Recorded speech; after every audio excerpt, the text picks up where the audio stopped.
TDP మహానాడుపై విమర్శలు వెల్లువెత్తుతున్నాయి. 3 రోజుల పాటు జరిగిన పచ్చ పండగలో డప్పు కొట్టుకోవడం మినహా మరేమీ లేదు అనే కామెంట్స్ వినిపిస్తున్నాయి. ఎన్నికల్లో ఇచ్చిన హామీల గురించి మహానాడులో ప్రస్తావనే లేదు అని మండిపడుతున్నారు. వైఎస్ఆర్సీపీ నేతలు ఏమన్నారో చూద్దాం.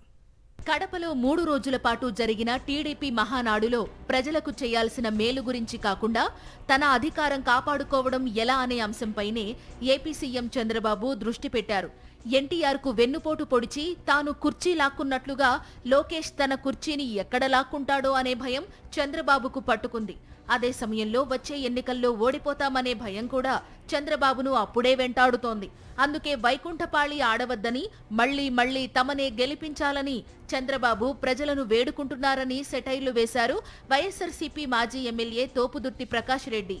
చంద్రబాబు గారి ప్రసంగం చూస్తే అధికారంలోంచి దిగిపోతున్నామనే బాధ ఆయన ప్రసంగంలో కనపడతా ఉంది. అందుకే ఆయన వైకుంఠపాళి ఆడకండి అన్నాడు. వైకుంఠపాళి వద్దు, మమ్మల్ని కొనసాగించండి అన్నాడు. అంటే మమ్మల్ని మింగద్దండి అని ప్రజలను విజ్ఞప్తి చేస్తా ఉన్నాడు. చంద్రబాబు పాలన అగమ్యగోచరంగా తయారయ్యిందని వైఎస్ఆర్సీపీ నేతలు మండిపడుతున్నారు. 45 సంవత్సరాల చంద్రబాబు రాజకీయ జీవితంలో ప్రజలకు చేసిన మేలు ఏమీ లేదని వైఎస్ఆర్ జిల్లా వైఎస్ఆర్సీపీ అధ్యక్షులు పి రవీంద్రనాథ్ రెడ్డి విమర్శించారు. ఎన్నికల్లో ఇచ్చిన హామీలేవీ అమలు చేయకపోవడం వల్ల టీడీపీ కార్యకర్తలు జనంలోకి వెళ్లడానికి భయపడుతున్నారని చెప్పారు రవీంద్రనాథ్ రెడ్డి. పోలీస్ పహారా ఉంది కాబట్టి కడపలో నువ్వు మహానాడు జరుపుకున్నావు.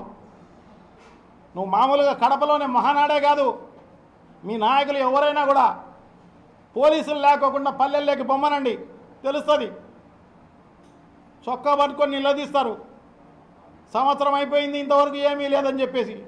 తనయుడు లోకేష్ ఎక్కడ వెన్నుపోటు పొడుస్తాడోనని చంద్రబాబు భయపడుతున్నారని విమర్శించారు మాజీ ఎమ్మెల్యే అనంత వెంకట్రామిరెడ్డి.